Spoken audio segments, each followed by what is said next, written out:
ओम श्री गणेशाय नमः।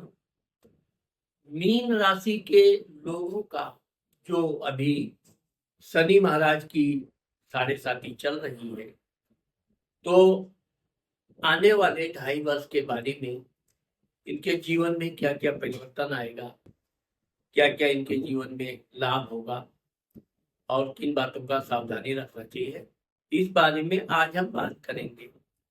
तो मित्रों, मैं राघवराम मिश्रा आप लोगों का अपने इस यूट्यूब चैनल आप और आपका भविष्य कार्यक्रम में एक बार पुनः स्वागत करता हूँ।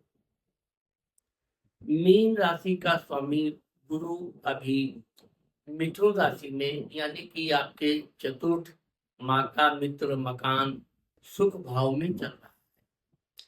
वैसे तो यह समय आपके लिए ठीक ठाक चल रहा है, साढ़े साथी होने के बावजूद भी अगर आप इस समय घर मकान से संबंधित कोई काम करना चाहते हैं, खरीद फरोख्त करना चाहते हो, आप निश्चित तौर पे खरीद फरोख्त कर सकते हैं।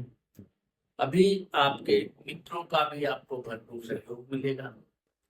आपकी माता जी का भी स्वास्थ्य अच्छा रहेगा और उनका भी सहयोग आपको मिलेगा। अगर घर मकान के अलावा आप जैसे कि वाहन आदि खरीदना चाहते हैं या कोई प्रॉपर्टी जैसी चीजें खरीदना चाहते हैं, तो ये समय आपके लिए अनुकूल है।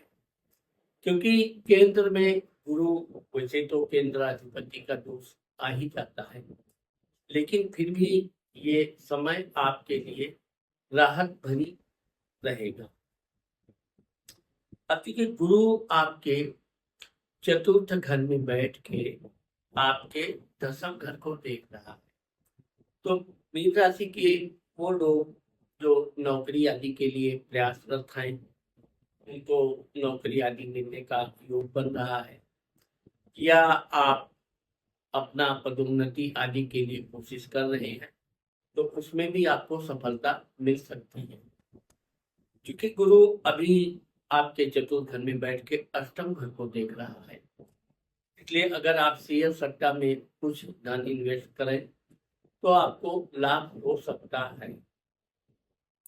वैसे शेयर सट्टा के मामले में थोड़ी सावधानी रखनी चाहिए, क्योंकि ये रिस्क वाली चीज है। ऊपर से आपकी साढ़े साथी भी चल रही है, तो आपको अगर इच्छा है तो बहुत थोड़ा। दूसरी चीज ये है कि क्योंकि गुरु आपके इस समय विदेश घर को देख रहा है, आप दूर दराज की यात्रा करना चाहते हैं, कोई धार्मिक तीर्थ स्थल पर जाना चाहते हैं, अपने देव भगवान की पूजा अर्चना करना चाहते हैं, यह समय आपके लिए बहुत अनुकूल है। आप तीर्थ यात्रा के लिए अगर निकलना है तो आप निकलिए, क्योंकि आपने अगर कहीं भगवान से प्रार्थना कर रखा है, आपकी इच्छा में है कि आप तीर्थ यात्रा में जाएंगे, तो यह आपके लिए ठीक समय चल रहा है। अभी यह गुरु 2 जून 2026 को कर्क राशि में, यानी कि आपके पंचम विद्या बुद्धि भाव में आएगा। तो जब गुरु आपके विद्या बुद्धि भाव में आएगा, तो आपके बच्चों का भाग्योदय होगा। आपके बच्चे अगर कोई परीक्षा आदि की तैयारी कर रहे हैं, तो उनको अपने काम में अब लाभ मिलेगा। साथ ही अगर वो किसी परीक्षा के अलावा अन्य किसी पढ़ाई लिखाई से संबंधित काम में कोशिश कर रहे हो, तो उनको सफलता मिलेगा। ये गुरु आपके चतुर्थ घर में, पंचम घर में बैठ के आपके नवम घर को देख रहा है। नवम घर आपका भाग्य धर्म स्थान है। आप धार्मिक कार्य करने की आपकी इच्छा जागृत होगी, दान धर्म करने की इच्छा होगी, दैनिक पूजा पाठ जो आप कर रहे हैं उसमें और वृद्धि करने की इच्छा होगी, और आपको अपने दैनिक कार्य में, पूजा पाठ में वृद्धि करनी चाहिए। गुरु चूंकि आपके भाग्य घर को देख रहा है, इसलिए आपके लिए भाग्यवर्धक समय प्रारंभ होगा।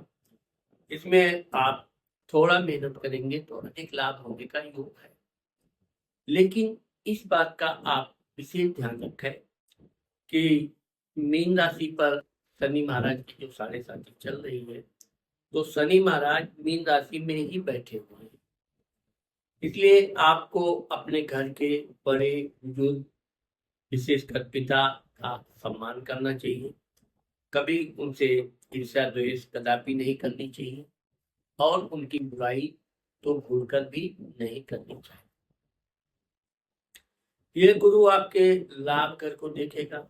वैसे तो इस दौरान आपको अच्छे लाभ अनैतिक तरीके से धन प्राप्ति का भी ऑफर आपको मिलेगा, लेकिन आपको गलत रास्ते से धन कमाने बचाने की कोशिश नहीं करनी चाहिए, क्योंकि गुरु उच्च का होकर आपके लाभ घर को जरूर देख रहा है, लेकिन वहां नीच की राशि बैठी है। इसलिए आप जो कमाई कर रहे हैं उतने में ही आप अपने को संतोष माने। अधिक लाभ के लिए कोशिश करें, मेहनत करें, उसका आपको लाभ मिलेगा, लेकिन अनैतिक धन आपको परेशानी में डाल सकता है। ये गुरु आपके राशि को देख रहा है, इसलिए आपका स्वास्थ्य अच्छा रहेगा, आपके अंदर एनर्जी ऊर्जा बनी रहेगी और कोई नया काम करने की आप कोशिश करेंगे। ये गुरु 3 नवंबर 2026 को आपके छठे घर में यानी कि सिंह राशि में आ जाएंगे। जब गुरु आपके सिंह राशि में आएंगे, अगर आप किसी से कर्जा आदि लिए हुए हैं तो आप धीरे धीरे कर्ज आदि निपटाते जाइए, थोड़ा थोड़ा करके देते जाइए, क्योंकि गुरु जब कर्ज रोग स्थान में आता है तो कर्ज मुक्त करता है। गुरु की एक विशेषता यह है कि गुरु स्थान में दोषा है, तो जो गुरु यहाँ आएगा तो आपके कर्ज को धीरे धीरे समाप्त करेगा, आपके स्वास्थ्य में भी सुधार रहेगा और अगर आपके मामा आदि से संबंध है तो उनसे आपको भी कुछ लाभ मिलने का योग बनता है। यहाँ पर गुरु बैठ के आपके दसम घर को, अधिकारी वर्ग को देखेगा, पिता मान सम्मान प्रसिद्धि, आपके मान सम्मान में वृद्धि होगा। अगर अधिकारियों से आप कोई कार्य करने के लिए दबाव डालते हैं तो अधिकारी लोग आपकी बात मानेंगे और आपके अनुकूल कार्य करने की स्थिति बनेगी। अगर आप कोई दूर दराज देश विदेश की यात्रा के लिए योजना बना रहे हैं तो आप अपनी योजना को साकार कीजिए, आपकी यात्रा सफल और मंगलकारी। आपके इस दौरान घर में कोई शुभ कार्य होगा जिसमें परिवार के सभी लोग, रिश्तेदार, नातेदार एकत्रित होंगे और आप अति प्रसन्न रहेंगे। यही गुरु 25 जनवरी 2027 को पुनः वक्री होकर यानी उल्टा फिर कर्क राशि यानी कि आपके पंचम विद्या बुद्धि संतान घर में आ जाए। इस बार आपका जो गुरु वापस पंचम घर में आएंगे, इससे आपके कई रुके हुए कार्य बनेंगे। आपका अगर आपने भगवान से किसी विशेष काम के लिए प्रार्थना कर रखा है तो आपको सफलता मिलेगी। यहाँ पर गुरु आपको धन लाभ देगा, अच्छे कार्य से अच्छा धन मिलेगा, धन की प्राप्ति होगी और आपके अंदर शरीर में ऊर्जा स्फूर्ति में वृद्धि। यह गुरु 25 जून 2027 को पुनः सिंह राशि यानी आपके छठे घर रोग शत्रु कर्ज मामा स्थान में आएंगे। यहाँ पर जब गुरु आएंगे तो आपको सबसे अधिक इस बात का ध्यान रखना चाहिए कि अगर आप किसी को धन देते हैं तो उसके बारे में अच्छी जानकारी और धन देते समय पूरी तरह से लिखा पढ़ी करने के बाद ही धन।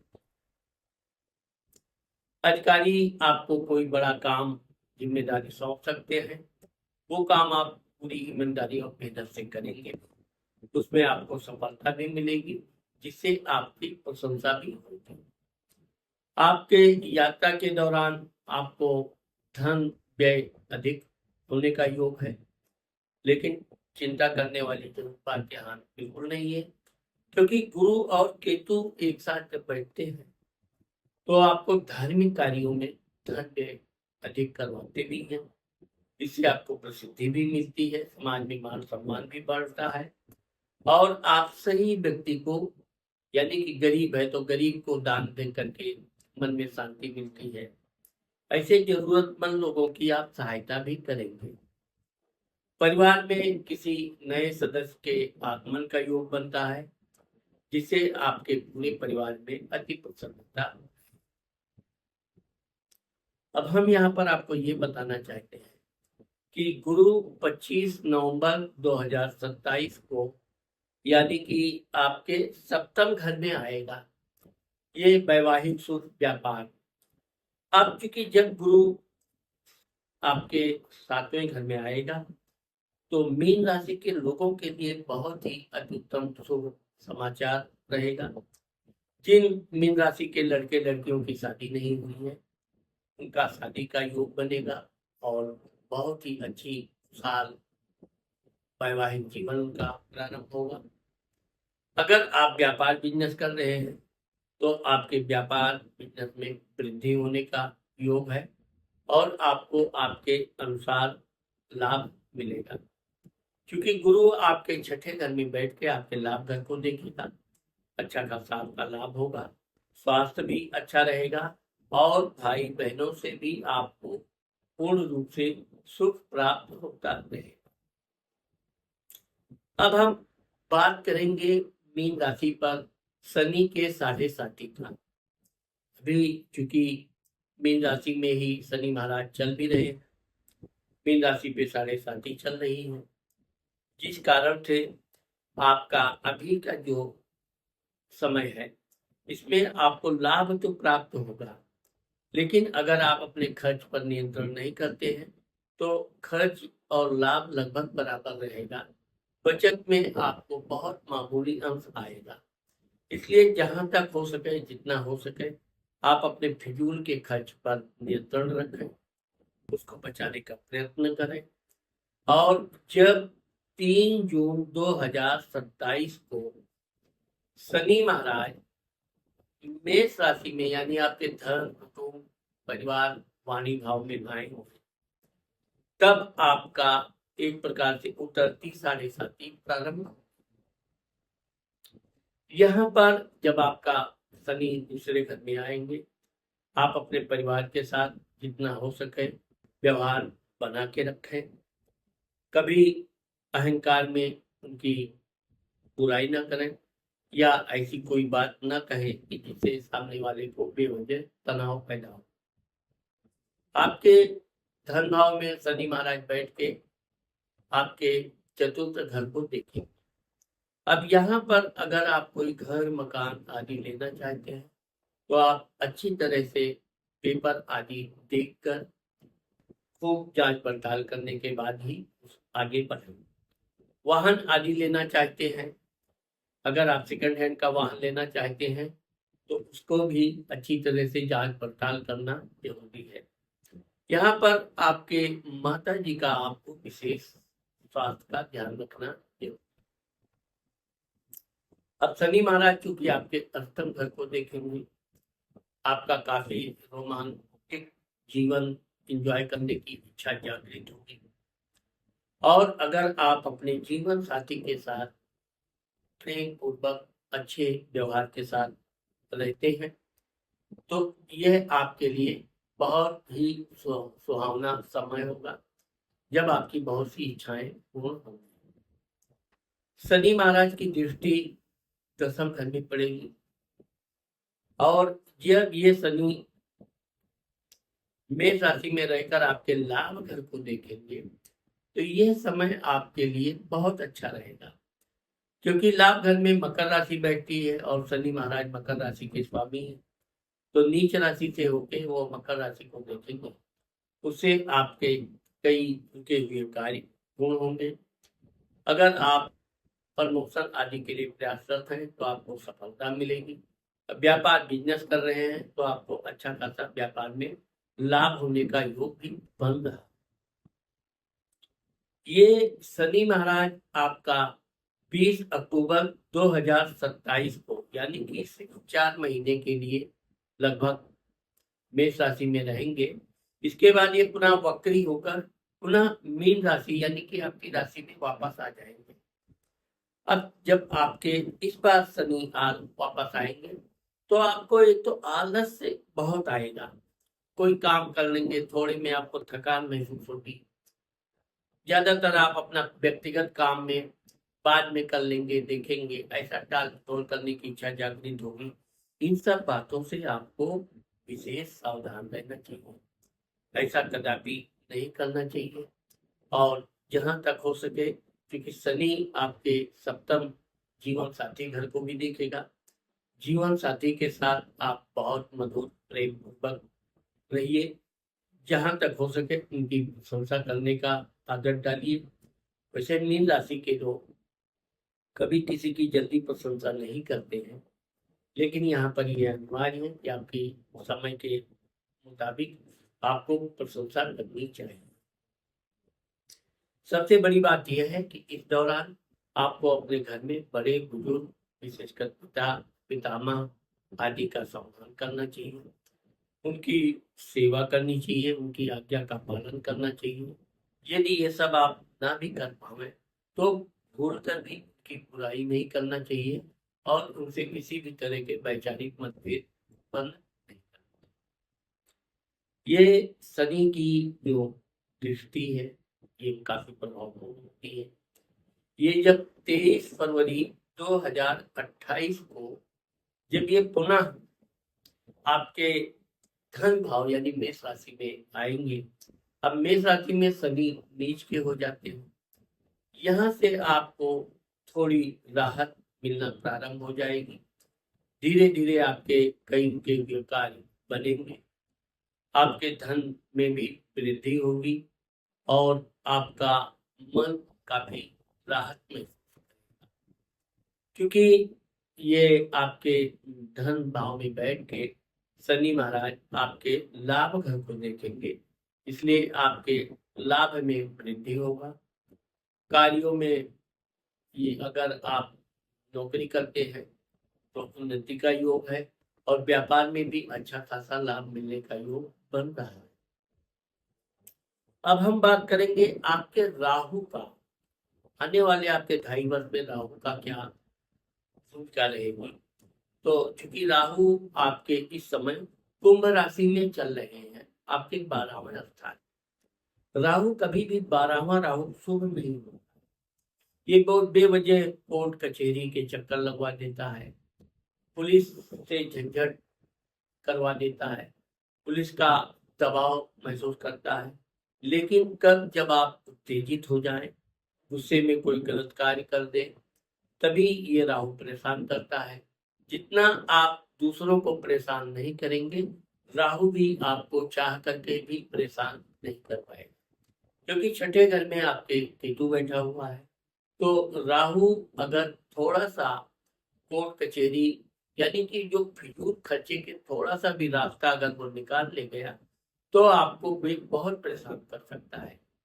इसलिए आपको सरकारी अधिकारियों से, विशेषकर जो वाहन चालक आदि हैं, वाहन निरीक्षक हैं, उन लोगों से विवाद नहीं करना चाहिए। आते जाते समय ट्रेन में, बस में अपने टिकट को सुरक्षित रखना चाहिए और अगर वाहन आदि से आप जा रहे हैं तो अपने वाहन की अच्छी तरह पेपर्स की जांच पड़ताल करके ही आपको चलना चाहिए। ये चूंकि राहु आपके चतुर्थ घर, माता, मित्र, मकान, शुभ भाव को देख रहा है, इस दौरान कुछ आपके ऐसे मित्र भी हो सकते हैं जो आपकी पीठ पीछे बुराई करें, लेकिन आपको इन सब बातों पर ध्यान नहीं देना है। विशेषकर आपकी माता जी के स्वास्थ्य के प्रति आपको सचेत रहना है।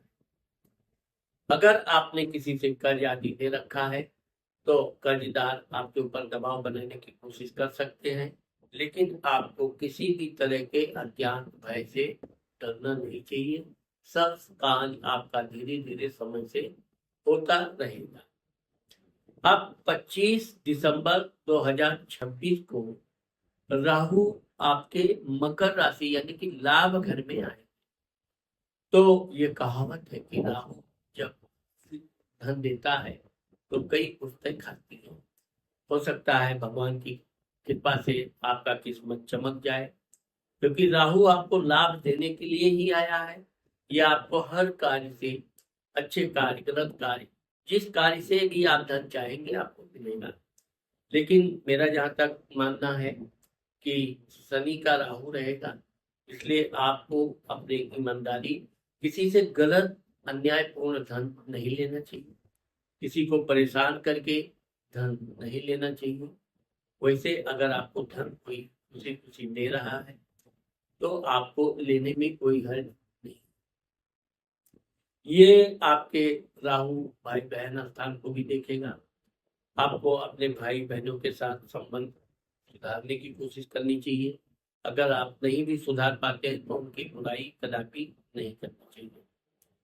साथ ही आपके संतान घर को देखेगा, तो आपको अपने संतान पर बेवजह क्रोध नहीं करना चाहिए, बल्कि अगर उनसे कोई गलती हो जाती है, चूक हो जाती है, तो आप उनके साथ बहुत प्रेम पूर्वक शांति से बातचीत करें।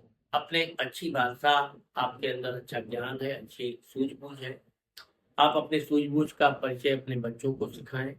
उनसे प्रेम से गलती को रिपीट न करने की सलाह दें, और आगे कैसे बढ़ा जाए, कैसे उन्नति हो, ये बच्चों पर करेंगे तो आपको इससे विशेष लाभ होगा।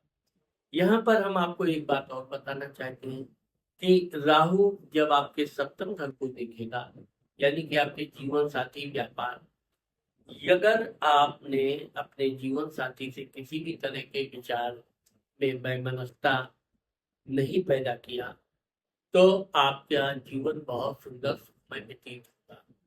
क्योंकि अगर आप दोनों के बीच में वैचारिक मतभेद उत्पन्न हो गए, तो यहाँ से आपका हर काम में अड़चन, हर काम में समस्या खड़ी हो सकती है। इसलिए ऐसे लोगों के लिए विशेष ध्यान देना है जो थोड़ा अहंकारी हैं, अपने जीवन साथी का सम्मान नहीं करते हैं।